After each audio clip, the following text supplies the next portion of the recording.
Nabi. Ya, jadi misalnya di Nabi bersabda, "Man kazzaba alayya muta'ammidan falyatabawwa maq'adahu minan nar." Barang siapa yang berdusta atas namaku, maka hendaklah dia menyiapkan tempat duduknya di dalam api neraka. Karena itu kayaknya sudah diantisipasi oleh Nabi. Makanya tidak ada bilang Nabi menjaga hadis, Nabi tidak ada, itu upaya dari para ulama. Tetapi yang paling inti dan krusial adalah bahwa Quran itu bisa dihafalkan, bisa dijaga oleh banyak orang, dikarenakan ketika Quran itu turun, dia betul-betul turun, namanya itu apalagi istilahnya itu ya, tauqifi Quran itu, penentuan suratnya tauqifi kalau istilah kita itu. Jadi semua serba diatur. Gitu. Ada lagi nih. Ada yang di dalam Al-Quran itu mutasabihat, itu apa?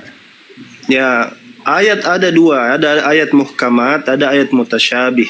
Mutasyabih ini ayat yang kalau bisa kita artikan ayat yang samar-samar gitu. Seperti perumpamaan-perumpamaan gitu. Misalnya karena banyak orang yang utamanya yang tidak percaya dengan Al-Quran, kadang-kadang ayat-ayat yang tidak muhkamat itu dijadikan sebagai sarana penghujatan, ya. Dan mungkin kalau gampangnya, kalau di Kristen itu bilangnya apa? Bukan. Bilangnya mungkin itu figuratif. Ayat-ayat begitu kan bisa diartikan macam-macam. Contoh misalnya Tuhan meminjam pisau cukur, kan tidak mungkin dia mau cukuran karena panjang bulunya kan. Ya, saya perumpamakan begitulah biar gampang cepat paham. Iya. Jadi apa mutasabihat apa? Mutasyabihat dengan muhkamat. Mutasyabih itu asal katanya syubhat. Apa artinya itu? Samar-samar lah bisa kita artikan. Nah, ini yang jadi pertanyaan saya kembali lagi. Kenapa ada masuk di dalam Al-Quran kalau dia samar-samar? Jadi begitu manusia diturunkan ayat kalau dia samar-samar. Sebenarnya bukan masalah begini, kriteria itu bukan pada kaum muslimin. Mutasyabihat itu klaim kepada orang Kristen yang suka berprasangka buruk kepada orang-orang Islam. Itu definisinya itu loh, paham enggak? Orang-orang non muslim ini atau kafir ini suka mengolok-olok Quran dari ayat-ayat yang dianggap mutasyabihat itu. Jadi istilah ini sebenarnya disematkan kepada orang-orang yang suka memojokkan Quran. Begitu. Nah, seperti yang saya tidak terima ini, Jerry mau mualaf ini, merusak saya ini. Tapi saya balik tanya dulu, kita coba diskusi santai ya. Saya tanya begini ya. Pertanyaanku sederhana. Apakah kalau di dalam ini kitab ini kan sebenarnya Bible ini kan kumpulan kitab-kitab. Ada 27 kitab perjanjian baru. Ya, pertanyaan saya dulu, kenapa tulisannya Paulus paling banyak? Dijadikan firman Tuhan juga. Di kanonik ya, jadi resmi ya, di dalam gereja. Iya. Di kanonik juga itu oleh bapak gereja zaman dulu istilahnya ya, yang bapak gereja 1600-1700 tahun lalu. Kenapa dikatakan dia itu firman Tuhan? Karena memang orang Kristen itu percaya bahwa apapun yang ditulis oleh Paulus tentang Yesus Kristus, dia itu dituntun oleh Roh Kudus. Itu dibilang Roh Kudus itu pribadi ketiga dari Tuhan itu, yang tadi saya bilang Trinitas kan. Jadi itu kepercayaan kita itu bahwa Paulus, siapapun penulis kitab-kitab yang di Perjanjian Baru, baik Perjanjian Baru maupun Perjanjian Lama, itu dituntun dengan Roh Kudus. Roh Kudus itu apa? Roh Yesus juga itu, Roh Bapa juga itu. Karena kan ketiganya adalah satu tadi tuh. Gitu. Tapi ya itu anunya saya ya, pendapat ya yang tadi kita ini singgung. Bahwa itu dinyatakan bahwa itu firman Tuhan. Karena bapak-bapak gereja menyatakan itu karena kepercayaannya bahwa di Paulus dan Lukas dan siapapun itu penulis tentang kesaksian Yesus Kristus yang ditulis jadi kitab, itu pasti dituntun dengan Roh Kudus. Roh Tuhan juga yang menuntun. Begitu Pak Alwan. Boleh saya sekarang masuk saya sedikit tanya. Ustaz Alwan? Bisa selesai sekalian tuntas Oh ini. iya, siap. Sekali lagi ya. Sekarang saya kemarin coba buka itu ternyata Paulus itu dia mengambil tulisan penyembah berhala dimasukkan ke dalam tulisannya. Kali. Ah, Di mana itu? Nah lo, Di mana? Nah lo di mana? begitu juga Lukas, dia masukkan juga tulisan pagan di dalam kitabnya. Itu bagaimana itu? Saya juga bingung yang kita bilang tidak yang mana gitu. Jadi saya bisa lihat. Tunggu saya kasih lihat ya, tunggu ya. mati mau kasih lihat Ustaz. Baru Manis, sebelum tadi. Ya Dinde. Mati mau Saya Salah bukan. Tuhan mau kau. Saya bukan pakar teologi, saya bukan pakar Alkitab, saya orang awam. Semampu saya bisa menjawab, saya jawab. Kalau tidak bisa, ampun. Pengen Ya, jadi sebenarnya bukan tentang pakar, tentang kejujuran saja, tentang kejujuran. Tambah jadi kok pakar nanti tambah seperti muko Pak Bom suka anak pelintir.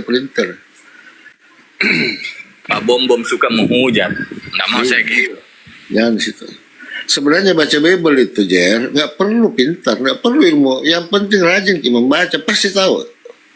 Saya suka buka-buka Bible itu kalau malam. Ya.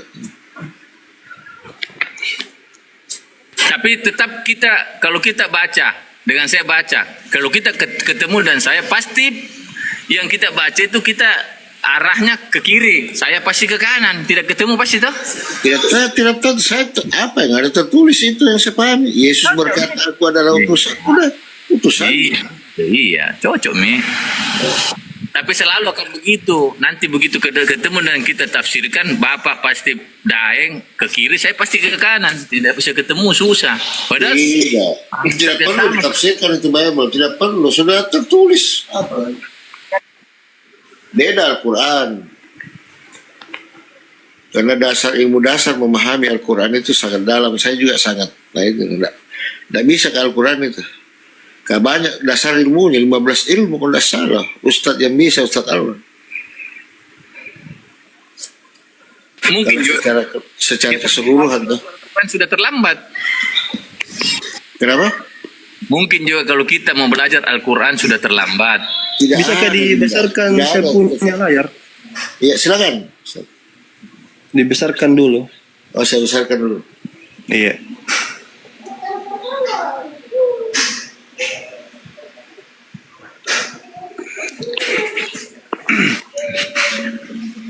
Jadi ini contoh ya, contoh. Sebenarnya ada banyak kayak begini, tapi ini contoh. Kan tadi dijelaskan bahwa tulisannya itu diilhami oleh Roh Kudus, ya kan? Berarti semua tulisan itu tidak ada contekan karena diilhamkan kan? Nah ini, tunggu dulu ambil penaku. Nah ini ya, ini 1 Korintus 15:33. Nah, orang bilang ini pasti tulisannya Paulus kan kepada jemaatnya di Korintus. Nah ini, jangan kamu sesat. Pergaulan yang buruk merusakkan kebiasaan yang baik. Ini pasti orang pikir ini tulisannya Paulus. Nah, coba kita lihat ya. Nih. Tadi 1 Korintus, lihat ya, 1 Korintus 15:33. Oke.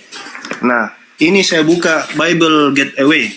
Nih, Bible Gateway. Ini websitenya orang Kristen.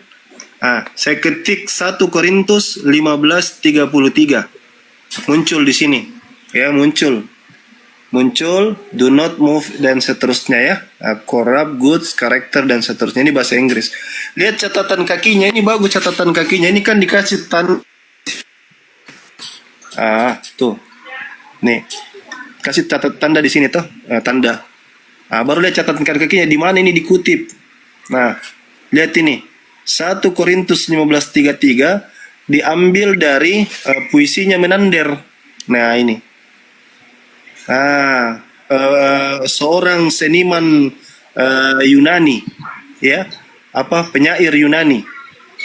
Menander. Coba. Mau lihat Menander, mana Menander ya? Ada Menander itu. Mana Menander?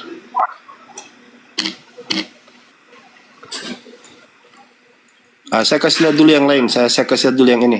Ini lihat. Sama juga ini. Kisah Para Rasul 17:28. Ini kan katanya yang tulis Lukas. Ini ya. Sebab di dalam Dia kita hidup dan seterusnya dan seterusnya. Sekarang pakai lagi Bible Getaway yang tadi. Ini. Pakai lagi. Langsung buka lagi. Kisah Para Rasul 17:28. Nah, buka sini. Lihat lagi catatan. Ini jujur ini. Bagus ini. Ya. Jujur.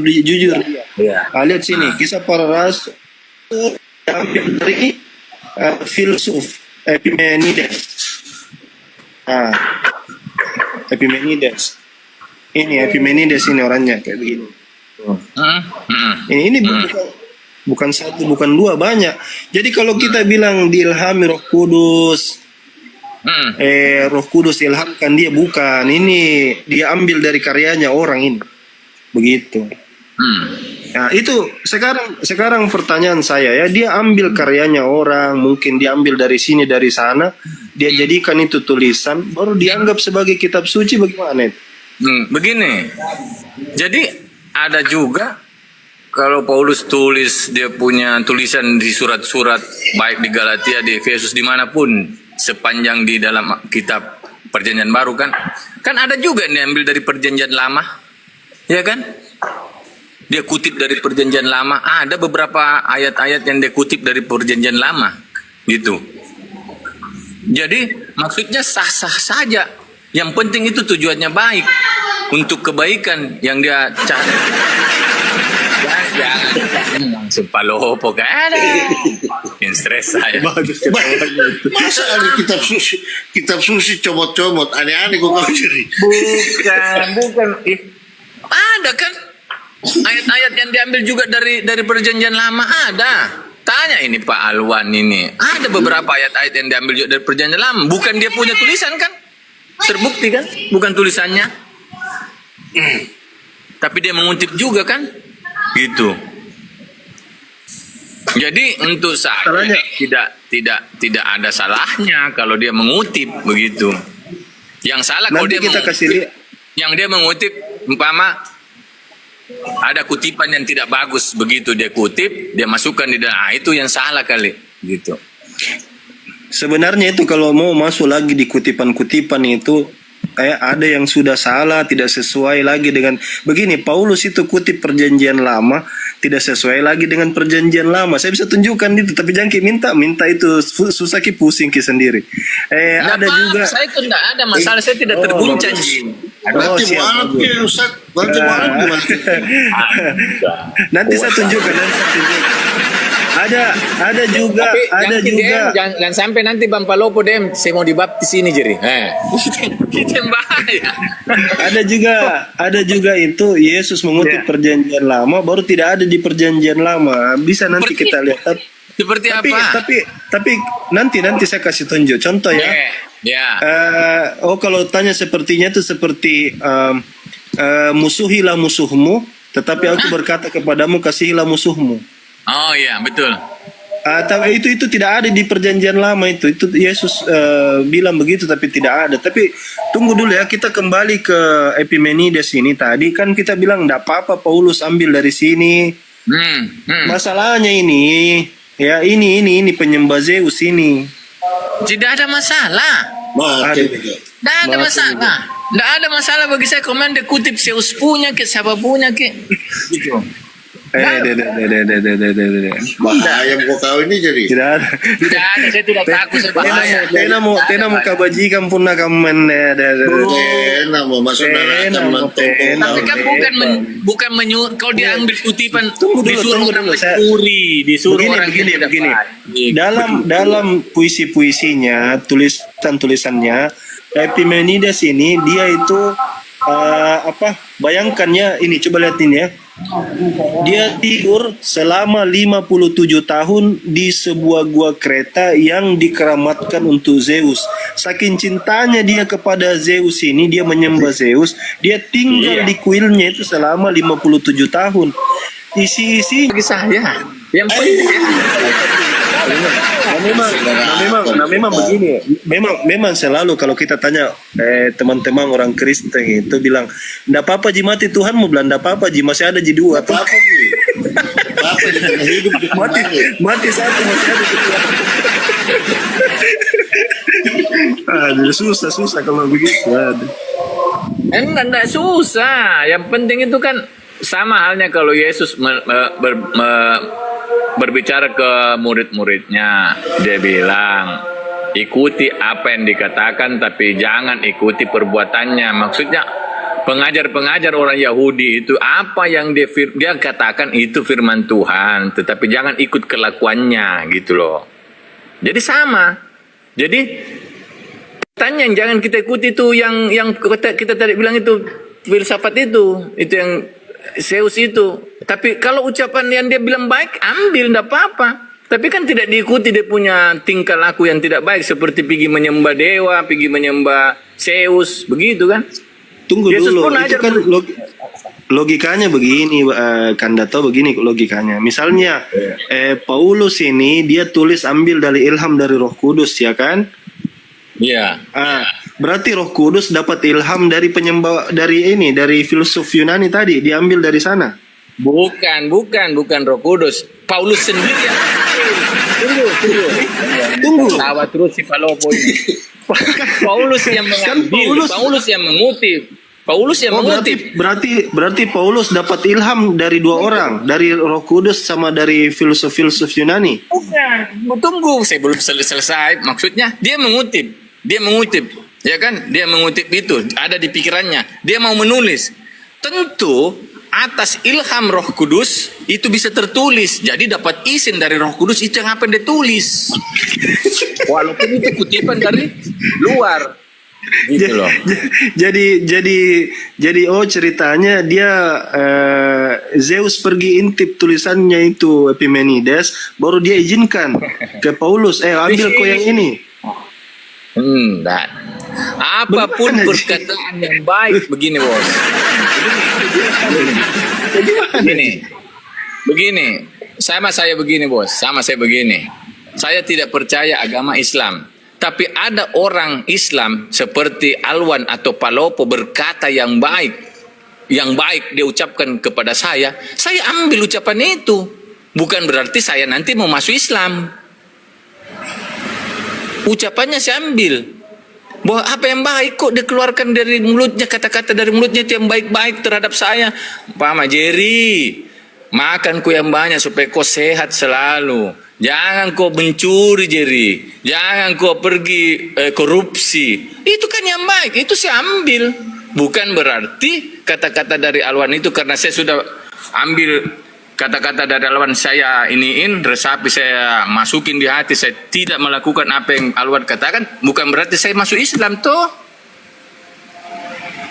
Enggak, tunggu dulu. Berarti karena Alwan itu sambil. Berarti karena kata-katanya oke, karena kata-katanya bagus, makanya dikutip.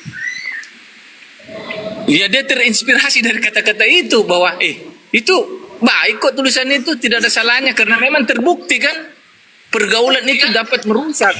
Berpengaruh itu pergaulan. Kalau kita bergaul dengan Ustaz, baik sekali. Kayak Palopo dulu bergaul dengan orang-orang juga dengan Nusantara, jadi memang juga begitu. Bang Kris, di-mute dulu Bang Kris.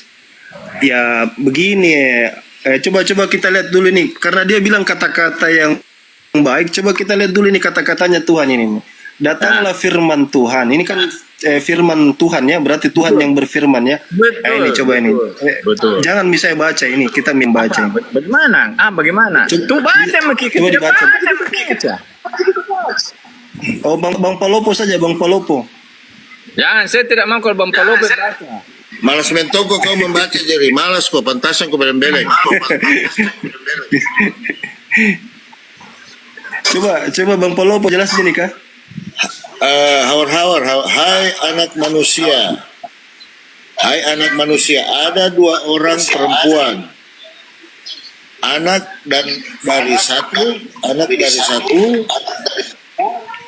dari satu ibu.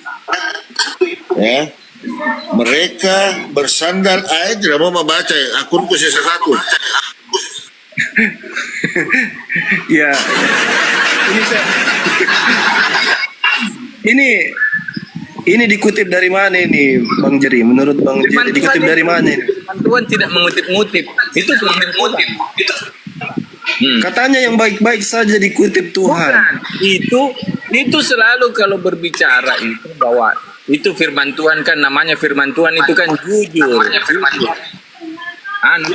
Kenapa Fit? Ya, kalau bilang baik-baik sebentar bilang jujur. Bukan.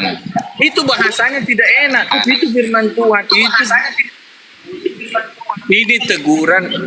Coba itu biasa kalau tertulis yang ada di Patah-patah ini siapa punya patah-patah suara ya? Lopo. Turun mute dulu Palopo itu. Nggak mau kah baca Bibelmu? Akunku selalu kebenet kalau saya baca Bibel. Itu kontradiksi kalau begini. Kalau memang itu sejak awal Tuhan itu peduli dengan kata-kata yang baik, itu dia tidak pakai kata-kata itu dari tadi, ya kan? Ya. Artinya kan sebenarnya tidak ada larangan dia berkata-kata sebagaimana vulgar bagaimana. Artinya apa yang menghalangi dia? Kenapa dia harus ambil punyanya penyembah Zeus? Yang mana? Paulus. Iya, yang tadi itu Lukas, Paulus, Ibrani banyak itu. Iya. Tapi kan dalam kenyataan hidup itu kan betul. Itu yang dikatakan bahwa pengaruh daripada pergaulan atau lingkungan itu membahayakan. Sama saya bilang ini Pak Lopo dulu kan gara-gara bergaul dan teman-temannya selalu ke Nusantara, akhirnya dia ketagihan ke Nusantara, jalan Nusantara. Iya, tapi kan ada juga apa saya kok bawa-bawa. Begini, kalau kita ini sebenarnya sudah berbeda topik ini ya. Itu Ya, ada satu kan karena menjurus ke bahasa etika. Kita pindah dulu ke etika. Tuhan itu berkata-kata kan tidak mungkin dia begitu caranya berkata-kata. Kita saja sebut tidak enak. Begini bos, itu Tuhan itu kan dia firman Tuhan itu kan bahwa dia Tuhan, kita ini manusia. Untuk saya bagaimana mau protes? Dia ciptakan saya loh. Saya mau protes bagaimana? Enggak, misalnya begini. Kira-kira kalau Tuhan itu misalnya yang dia suruh A, tapi yang dia lakukan B, bisa dianggap, bisa dipercaya itu Tuhan? Kan hilang kredibilitasnya. Seperti apa yang dia katakan A dan dia lakukan B? Seperti apa? Tuhan misalnya memerintahkan berkata yang baik-baik. Setuju tidak?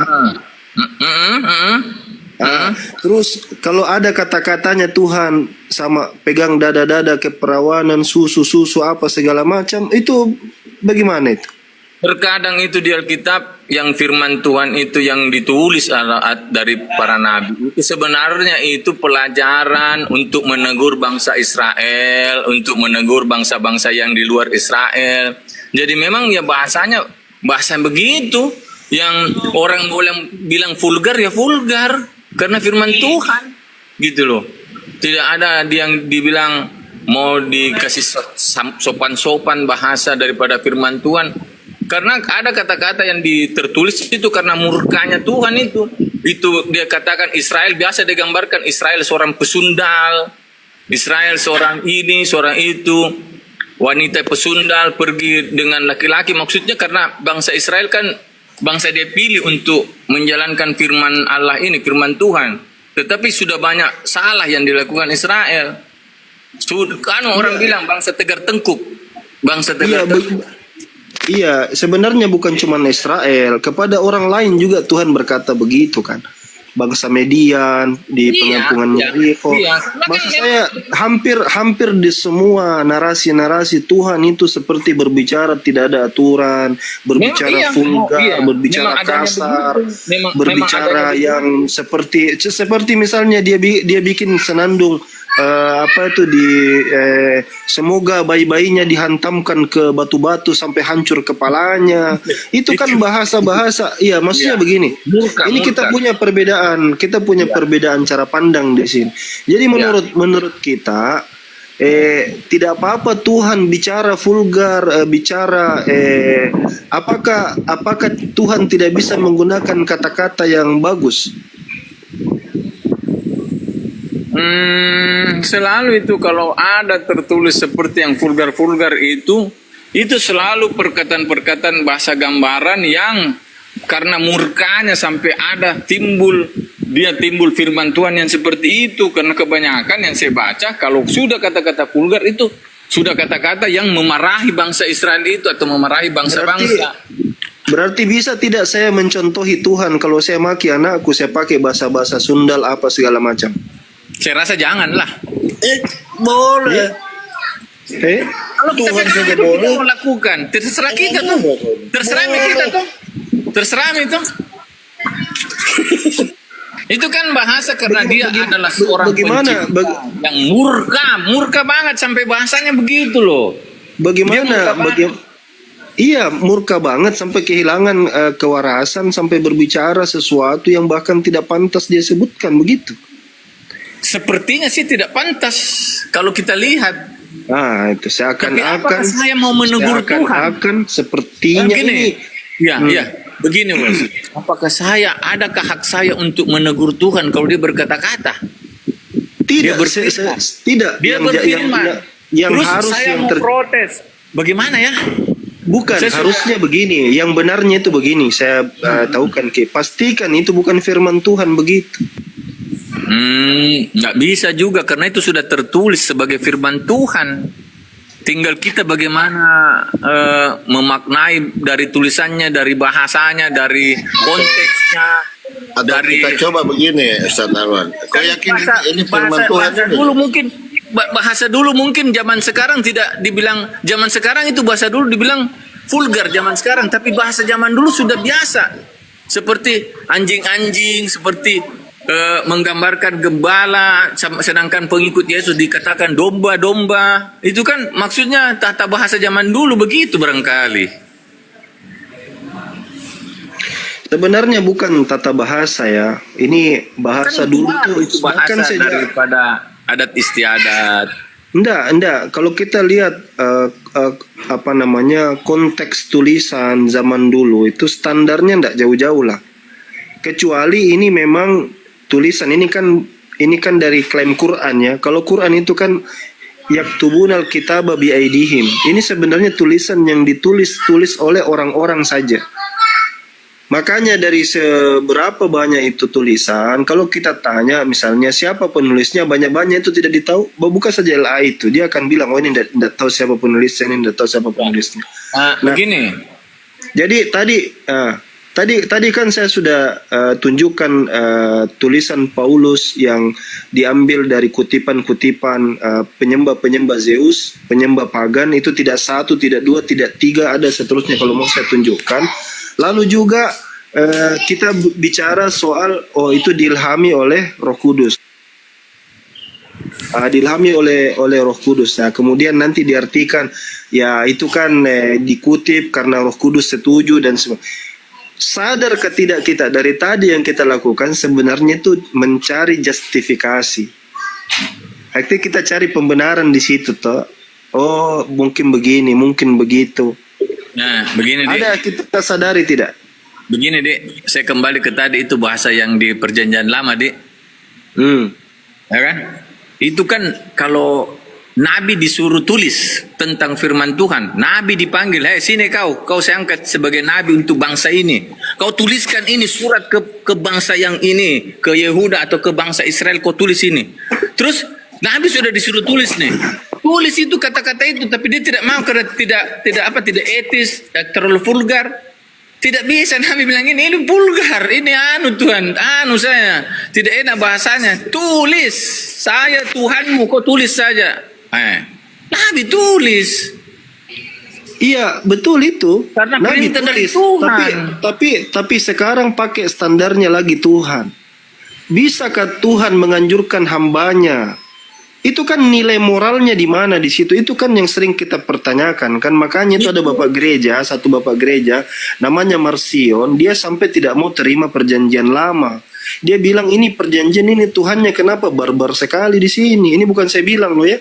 Ini Marcion, ada itu kelompok Marcionis. Dia bilang kenapa dia bicara begitu? Pertama, tulisannya vulgar. Kalau marahnya tidak ketulungan. Lalu kalau misalnya memaki tidak ketulungan. Lalu dia menghukum, dia bunuh banyak orang, jutaan orang. Dia seperti tidak ada aturan, sebebas-bebasnya. Dia bunuh ini, bunuh itu. Hancurkan ini, anak-anak bayi disuruh dibunuh. Hewan-hewan bunuh. Jadi seperti tidak ada rasa-rasa sayangnya, rasa kasihannya kepada ciptaannya. Kan penggambaran Tuhan seperti ini kan hanya ada di pandangan Kristen saja. Perjanjian lama ya, perjanjian lama. Iya, itu kan juga Kristen itu nanti di saat Yesus Kristus ada. Yesus Kristus ada itu pandangan perjanjian Kristen. Tapi kalau perjanjian lama memang sudah begitu. Itu kalau murka Tuhan bagaimana ya kalau murka Tuhan? Itu zaman Nuh kita baca bagaimana kisah Nuh. Dia bawa itu Nuh disuruh bikin perahu, disuruh ambil anak-anaknya dengan istri-istrinya, dengan istrinya sendiri 8 orang, berarti semua itu dia kan? Kalau tidak salah. Terus datanglah hujan 40 hari 40 malam. Kita bilang dalam hati kita kasihannya itu semua, kasihan mati itu manusia. Tapi Tuhan pikirannya lain. Dia murka karena jahatnya itu juga manusia. Versi Quran dengan Bible itu berbeda loh kalau kita bahas Nuh itu.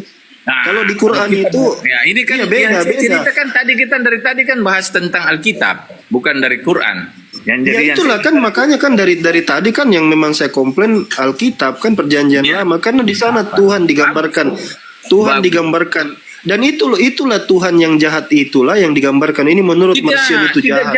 Tuhan tidak jahat. Itu jahat cuma seberapa lama jahatnya itu, murkanya itu kalau mau dibilang itu murkanya taruhlah 1 tahun. Dia punya kasih sayang itu kekal.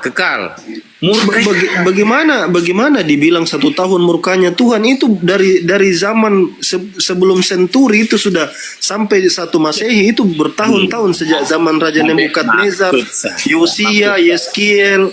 Sebanyak sekali itu perpanjang itu. Ya karena memang pada saat itu jahat-jahat semua itu manusia juga. Jadi kalau saya wajar kalau dimurkai. Jadi sekarang begitu dia jahatnya murkanya tiba-tiba dia jadi Yesus.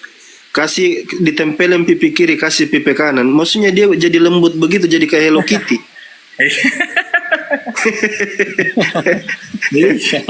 Iya. Itulah Tuhan yang tidak bisa kita tebak pikirannya.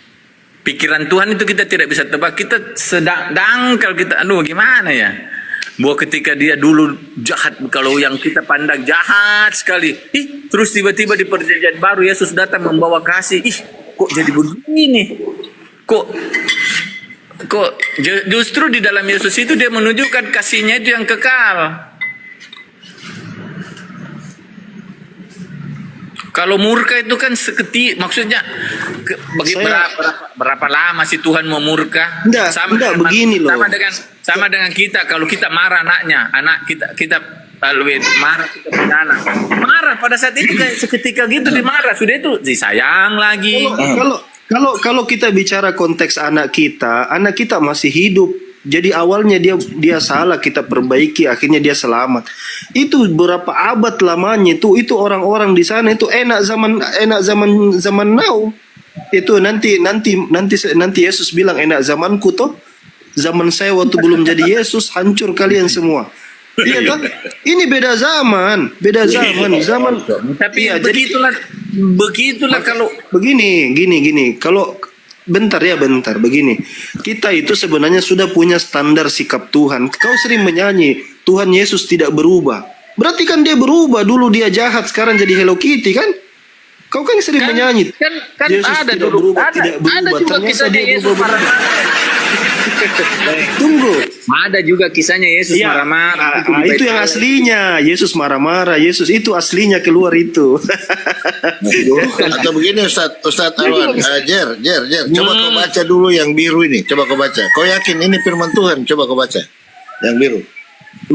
Elisa pergi dari sana ke Betel dan sedang ia mendaki, maka keluarlah anak-anak dari kota itu lalu mencemooh dia serta berseru kepadanya, naiklah botak. Nah, karena dibilang botak apa? Dia marah. Dia marah. Ini kuasa yang dia kasih dia kuasa. Sampai keluar itu singa-singa cabik-cabik. Apakah singa atau apa itu? Cabik-cabik. Beruang. Ada berapa itu anak-anak dicabik-cabik? Beruang. Ada sekitar 40 anak mati sia-sia. Iya. Itu dikasih lihat bahwa jangkau macam-macam dengan utusan Tuhan. Iya, hanya jadi gara-gara ini bilang benar, botak perkataan saja, Tuhan hanya ini. gara-gara bilang botak. Ya, coba lihat ya, dulu orang-orang itu kasihan ya, hanya bilang botak langsung dicabik-cabik beruang. Sekarang Tuhannya yang mati demi orang supaya dibilang yang botak. Deng, mungkin yang tertulis itu cuma naiklah botak. Mungkin di situ botak jadi sudah 30 tahun Elisa bolak-balik di situ selalu diteriaki botak. Tidak ada asumsi di sini, jangan tambah-tambahkan asumsi. Yang tertulis itu yang tertulis. Saya selalu begitu karena itu Tidak namanya boleh, dia. Naila bota. Cuman dibilangi bota saja langsung habis kasihan itu. Sulaiman punya 1000 perempuan, 300 gundik, 300 istri, jadi 1000 kan? Kalau saya tidak bilang 1000, pasti lebih, cuma karena tercatat aja itu 1000, mungkin 1000 lebih. Itulah berita-berita. Begini ya, kita kalau baca itu baik perjanjian lama, ini kan yang jadi masalah, kalian percaya itu sebagai kitab suci. Sementara kita di dalam Islam itu kita yakini ini kitab ini sudah bukan lagi asli tulisan Tuhan. Siapa yang bilang? Siapa yang bilang tidak asli? Contoh saya tanya. Siapa yang bilang ini Alkitab tidak asli? Siapa yang bilang? Oh, saya yang bilang, Al-Quran bilang mana juga aslinya begitu. kalau begitu? Saya tanya juga, mana aslinya? Kalau kita bilang bisa saja sudah disembunyikan, dibuang. Tunggu dulu. Kalau buktikan contoh juga. coba Bisa Bang Jerry. ini palsu. Saya tanya. Mana aslinya? Injil Gitu loh. Tidak begitu. Ada salinannya, bisa saja aslinya masih ada, bisa saja sudah tidak ada. Itu kan kemungkinan begitu. Coba saya tanya sekarang. Itu kan baru kemungkinan yang kita bicara. Di mana mayatnya Paulus? Apanya? Mayatnya. Ya itu kan tidak tercatat lagi. Saya sudah tahu, saya tidak Iya, juga makanya sama kan kayak begitu, punah juga, sama kayak dinosaurus banyak juga yang punah, hilang. Tidak begitu membuktikan. Begini, kalau kita pakai pembuktian begini, dinosaurus ada apa tidak? Kita bilang ada. Mana aslinya dinosaurus? Kan tidak bisa juga kita bangkitkan dinosaurus. Bukan begitu caranya. Kan saya cerita Dia palsu, begini. Banyak ini. Tapi terus saya bilang, kalau orang berkata bahwa ini palsu, tunjukkan aslinya gitu loh. Yang bilang palsu itu bukan juga kita, orang pendeta sendiri yang bilang palsu kok. Nah, itu pendeta palsu juga itu. Tidak, Alkitab LAI juga bilang palsu, bagaimana? Iya. Asli. Tidak ada banyak Jadi, yang begitu. Tapi yang kanonik yang saya percaya. Jadi begini ya, kalau kita balik dulu kita bicara begini, karena agak melebar ini. Kalau kita bicara tadi masalah Tuhan ya, Tuhan itu penggambaran Tuhan itu, dia konsisten. Dia tidak mungkin sebenarnya saya takut sekali nih membahas Sang Pencipta. Takut saya. Apanya, kenapa takut? Takut saya mau cerita di Sang Pencipta. Berat kalau saya sebenarnya ya. Gitu. Enggak, justru malah kita berpikir kritis di situ. Bagaimana bisa kita kan begini, kalau di Quran itu dikatakan subhanallahi amma yasifun, maha suci Tuhan yang mereka gambarkan. Jadi kita ini harus mensucikan. Kita kan suka zikir subhanallah. Itu artinya maha suci Allah, maha suci Allah, maha suci Allah. Nah, artinya kita mengangkat kita mensucikan Tuhan, berarti kita menggambarkan dia sepantasnya dia berada, sepantasnya dia bagaimana. Sama kayak orang tua kita kan. Tidak mungkin orang tua kita ceritakan yang buru-buru. Tidak mungkin itu. Ya. Ketika sudah akhir zaman, ketika sudah kiamat lah, banyaklah manusia dikirim ke neraka karena kebejatan mereka yang tidak mau. Pokoknya istilahnya jahat di mata Tuhan. Sehingga kalau boleh dibilang dihitung-hitung nanti ini ya, nanti di neraka ini ada miliaran manusia di dalam neraka. Mungkin Palopo juga masuk, ya kan? Nah, terus dibakar dia, kekal dia dibakar semua ini di dalam. Apakah kita lihat bahwa Tuhan itu jahat? Iya, itu kan Jahat ada unsur keadilan di situ kan. Tidak, tapi kita kalau kita lihat Tunggu. miliaran Kita lihat konsepnya dulu. Kita lihat konsepnya. Kalau kita bilang Kita lihat konsepnya. Begini konsepnya. Sebenarnya bukan masalah Tuhan menghukum yang kita persoalkan, bukan. Tuhan menghukum selama itu benar, misalnya menghukumi orang yang salah, orang yang bejat, orang yang berdosa. Apakah itu Tuhan bersalah? Tidak bisa. Nah, sama kan yang saya katakan tadi. Waktu Karena zaman mereka pantas Nuh, dihukum. Zaman Musa. Tapi, tunggu. Di dalam pengepungan Yerikho, dalam pembunuhan orang-orang Madian, Yesus itu menyuruh disuruhlah dibunuh anak-anak. Firman Tuhan berkata, anak-anak. Coba kita pikir. tumbuh-tumbuhan, suruh bunuh binatang, anak-anak, semua dihabisi kan? Binatang, semua dihabisi. Iya. Itu konteks pembenarannya di mana? Begini Bang, pada saat itu bangsa-bangsa di sekitarnya itu sudah memang berhala semua Bang. Sudah memang Tuhan mau basmi. Sudah mau basmi seperti zaman Nuh juga. Waktu banjir, itu sudah mau dibasmi. Keledai itu sembah apa? Masa keledai berhala? Tidak Bang. Memang Tuhan yang menyuruh Bang. Kan ini Tuhan yang menyuruh. Tuhan yang menyuruh. Apakah orang yang disuruh tidak mau melakukan? Iya tapi jangan percaya buta juga. Masa perintah Tuhan begitu? Jangan-jangan bukan perintah Tuhan. Tidak lah. Tidak perintah. Gini, coba saya tanya Bang Jerry. Apakah saya tanya Ki dulu.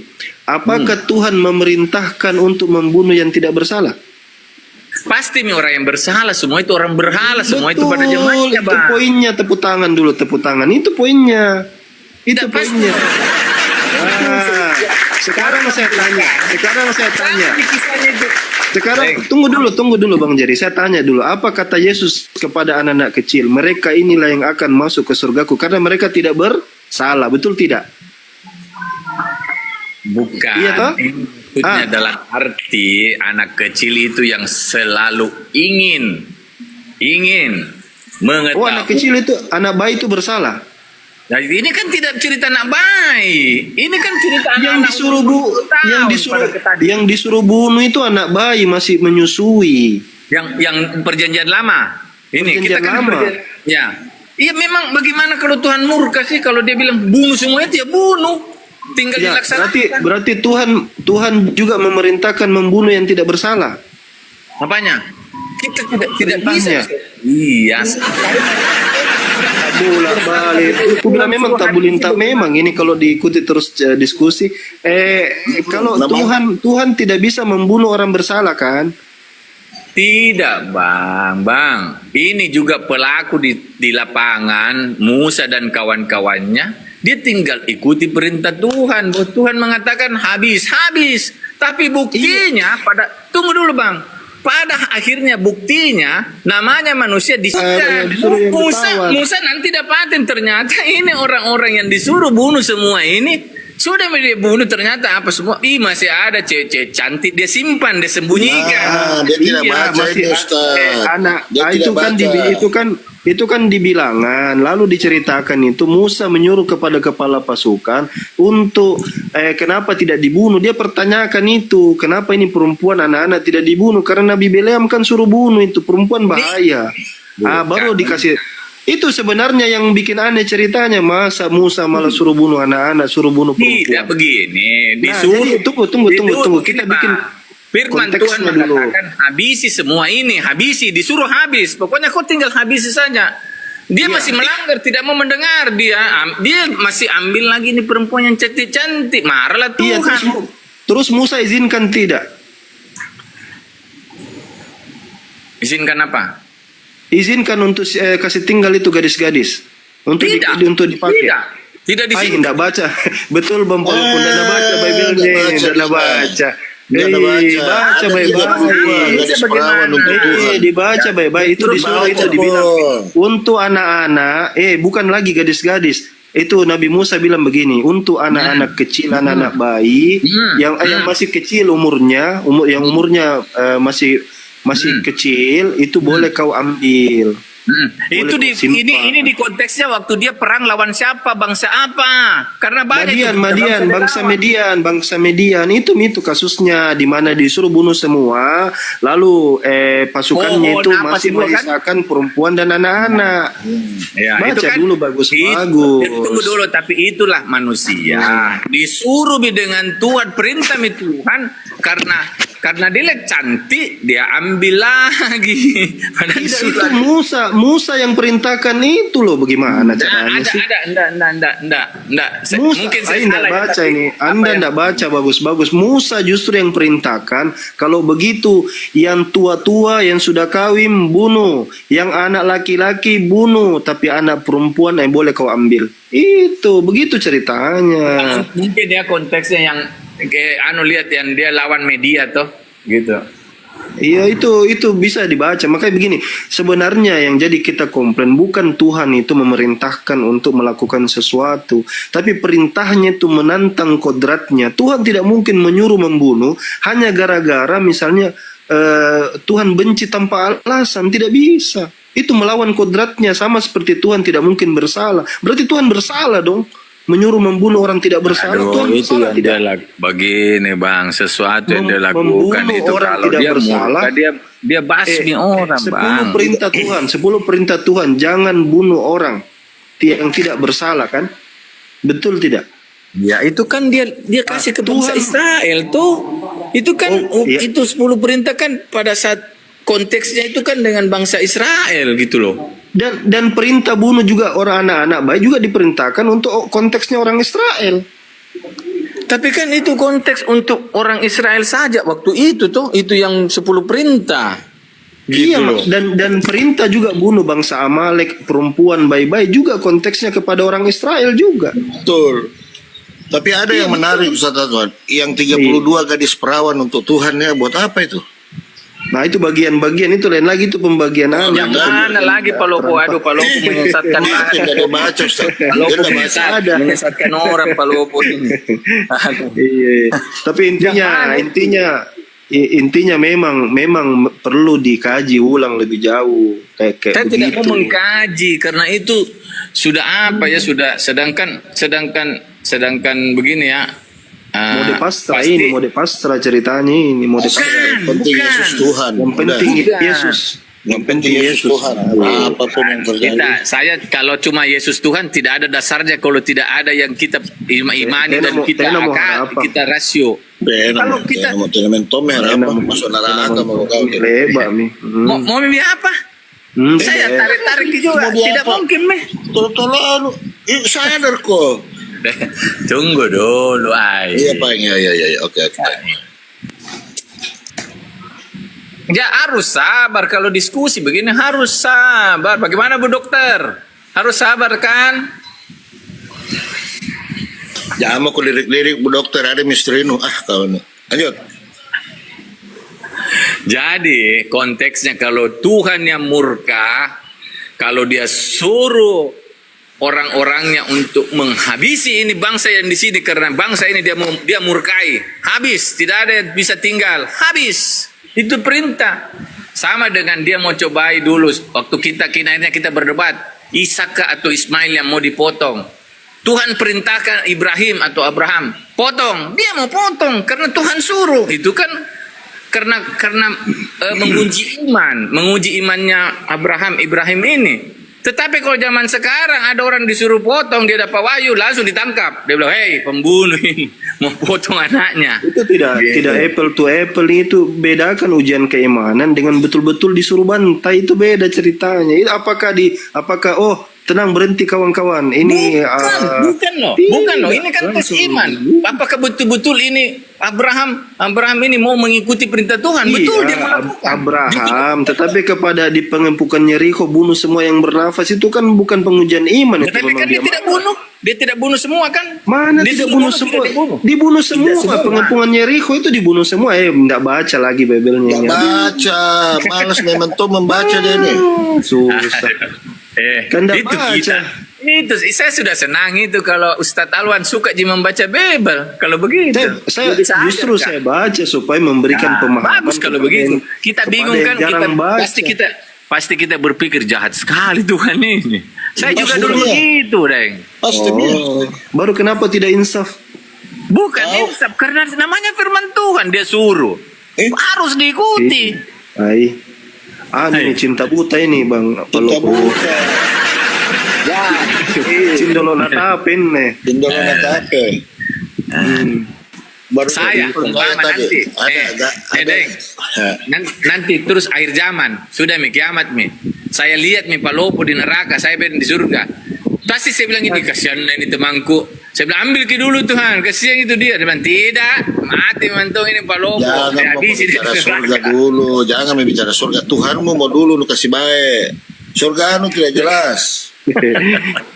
Tuhanmu mau dulu nu kasih bagus. Gitu ya. Tapi ya sudah begitu toh. Tidak bisa begitu bosku. Kalau Tuhan murka itu seberapa lama sih murkanya dengan dia punya kasih yang kekal gitu loh.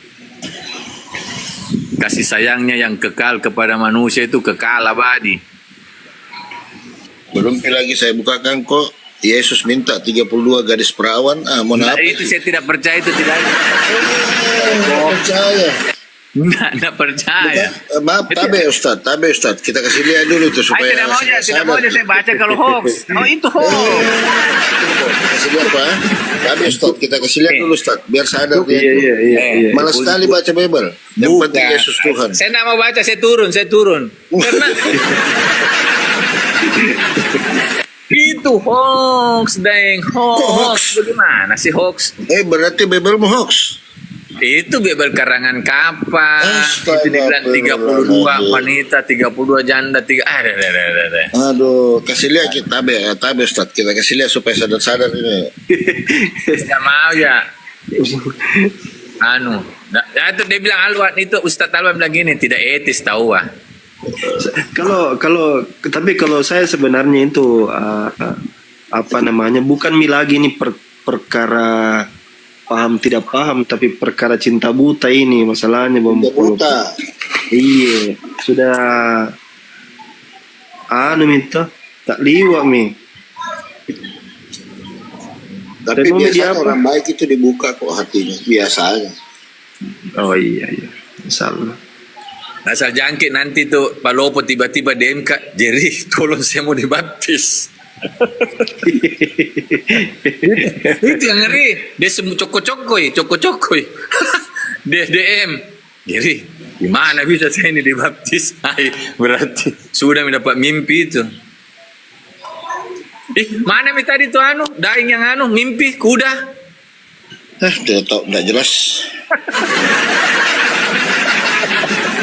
Apa tahu kita bisa pecahkan pesan nomor tuh. Tapi begini aja, kalau lo baca Bible-mu itu ya, unik itu Bible-mu itu lo unik asli. Deng, saya itu kalau Bibelku itu waktu saya di umur 10 tahun kelas 1 SD saya sudah suka sekali itu membaca itu namanya Alkitab. Bahkan mungkin selama saya hidup itu sudah 1000 kali bolak-balik itu saya baca itu. Kejadian Wahyu. Tapi begini, yang kau baca itu begini, kau tidak menempatkan apa maksud dan tujuan karakter tokoh yang ada di dalam situ. Nah, kalau saya tidak begini dulu juga kalau saya sabar dulu.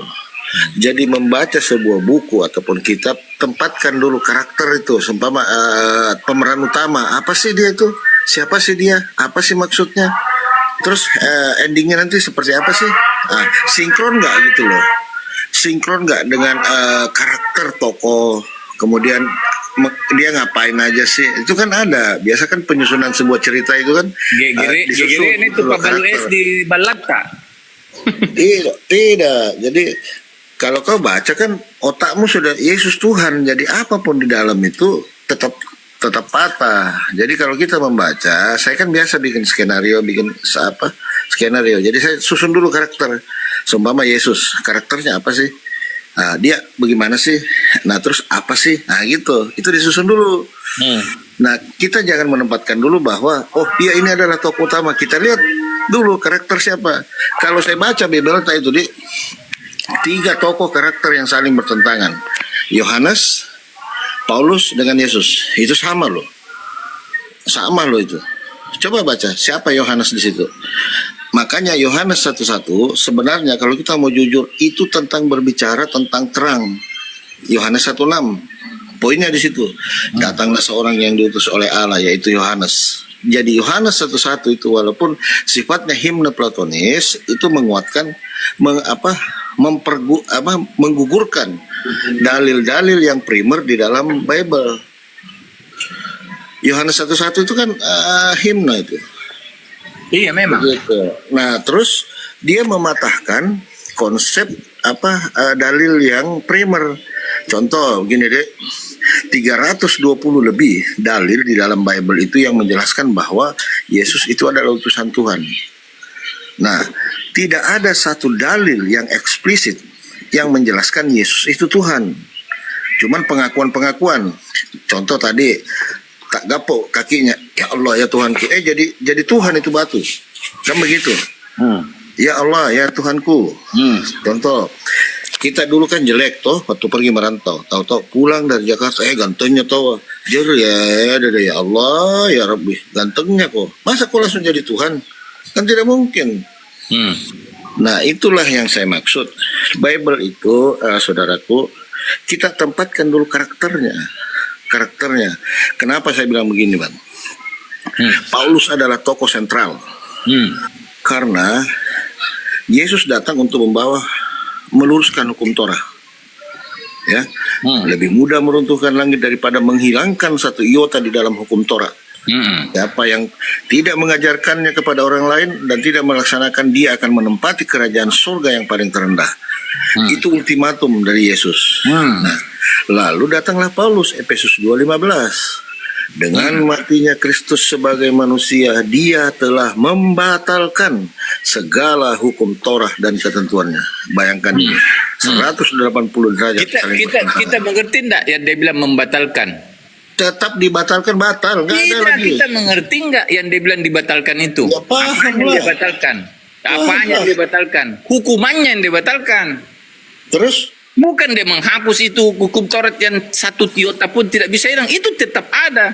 Tapi hukumannya yang dibatalkan lewat dia disalib. Jadi orang yang percaya tidak kena hukum dari hukum Taurat itu. Hukum maut dan dosa itu. Artinya dibatalkan. Bukan tulisannya itu semua dia tidak hilangkan. Toh dia tidak hilangkan. Lagi. Bukan, yang kita berarti tidak mengerti apa tulisannya itu. Nah, Dia contoh. bilang Paulus, dengan disalibnya Yesus, hukuman itu, hukum Taurat itu dibatalkan. Jangan kita langsung menyangka hukum Taurat itu habis, tidak ada lagi. Bukan. Dibatalkan itu dia punya hukuman itu loh. Hukuman seperti orang yang berada di hukum Taurat itu sudah pasti kalau mati binasa dengan hukum Taurat, maut. Ya pastinya orang mati, kalau pastinya orang mati. Iya, tapi lewat orang percaya beriman kepada Yesus selamat, maut tidak menguasai lagi itu orang. Gitu loh. Astaga, ini misalnya kau selalu bantah, Bible mau jadi susah. Tidak. Karena kita salah baca. Jadi saya meluruskan. Ini kau lihat ya, ini ada dalil yang paling berbahaya dalam Bible, Ibrani. Ya, Ibrani itu kan tidak tahu siapa penulisnya tuh, sampai sekarang itu tidak tahu. Saya curiga saya curiga si siapa? Petrus. Iya, itu kan tidak ada ya sampai sekarang. Iya. Itu. Tunggu ya, kita lihat Ibrani ya. Kasih lihat, Ibrani 6. Kasih Coba lihat, kita lihat. Ibrani 6 ya. Tunggu ya, Ibrani 6. Coba ini. Ini ya. Dengar kita.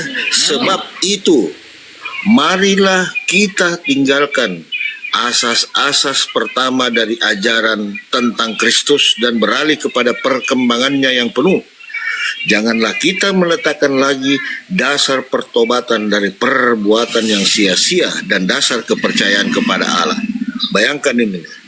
Jadi Ibrani 6 ini dia itu menganjurkan agar tidak lagi berpatokan kepada dasar kepercayaan kepada Allah. Salah kita lagi di sini. Sudah baca ini? Sudah nih? Salah lagi kita. Saya tanya dulu, sudah baca belum? Tidak baca kita dari awal. Perikopnya apa? Itu yang pertama ya. Berarti kau tidak tahu. Ini ayat pertama ini. Ibrani 6 ayat 1. Baca lagi keduanya, yaitu ajaran tentang berbagai pembaptisan, perkembangan tangan, kebangkitan orang mati dan hukuman kekal. Dan itulah yang akan kita perbuat jika Allah mengizinkannya. Baca. Nah, coba Baca kembali terus. ke satunya. Ayat satunya tadi yang kita Ayat ulangi. 1 ya. Ya. Nah, sebab itu marilah kita tinggalkan asas-asas pertama dari ajaran Kristus dan beralih kepada perkembangannya yang penuh. Nah, sekarang saya tanya. Stop. Apa dasar? Perkembangannya yang penuh, perkembangannya. Jadi Oke. dasar-dasarnya kita sudah lalui, tidak usah lagi kita bahas kembali. Salah Bukan. lagi kota. Karena ini orang sama dengan kita sudah berapa kali misalnya masuk terus Tritunggal, tidak berkembang ini pembahasan tentang Injil ini. Karena setiap saya masuk sini kita bahas tentang Tritunggal. Kembali lagi masuk besok ini lagi yang dibahas. Besok tidak berkembang. Oke, Ini sekarang saya tanya. Asas yang pertama dari ajaran Kristus itu apa? Yesus mati disalib. Salah. Hukum pertama apa? Hukum pertama maksudnya apa? Hukum kasih. Salah lagi. Apa kasihnya? Deh. Kasihilah Tuhan Allahmu. Itulah yang saya maksud dengan hukum segenap utama dan hatimu. pertama. Itu misalnya bilang hukum kasih. Pertama. Hukum utama itu hukum utama dan pertama. Dan kedua lalu itu kasihlah di sesama Ibrani itu seperti 6, dirimu sendiri. dengar dulu, di Ibrani 6 dijelaskan, sebab itulah marilah kita tinggalkan asas-asas pertama dari ajaran tentang Kristus dan beralih kepada perkembangannya. Nah, beralih kan Gimana disuruh beralih ke perkembangannya. Jadi kita tinggalkan, bukan kita mau hapus ini pelajaran. Maju ke depan. Jadi kita dari bab 1 umpama pelajaran kita sudah lewati bab 1, tidak usah lagi kita ke bab 1, naik terus bab 2, bab 3, Tapi bab 4. dasarnya harus ada, tidak boleh. Terus. Dan kan dia bilang tadi dan perkembangannya gitu loh. Kan dia bilang gitu, Bang. Bukan dia bilang stop. Tidak Padahal usah itu lagi bahasa anu ini. Indonesia, Dia tidak melarang loh. Dia cuma dia bilang kita maju ke depan. Karena jangan tinggal di pelajaran yang ini. Kita harus maju lagi. Sama dengan kalau orang belajar Al-Quran. Membaca dulu. Nanti naik tingkatnya. Naik terus tingkatnya. Tidak mentok di ayat di bab Gimana 1. caranya? Kau jelaskan, baru kau belum pernah baca ini. Bagaimana ceritanya? Sudah misalnya baca. Orang bilang sudah berapa kali. Cuma kan memang ini kita kasih kembali lagi ingatanku yang dulu. Gitu. Bahwa dia bilang kan maju ke perkembangannya, maksudnya yang luas tentang ini Kristus, tidak tentang dogma terus dogma tidak. Maju terus dalam perkembangannya, Bang. Tidak dia. Jadi dia tidak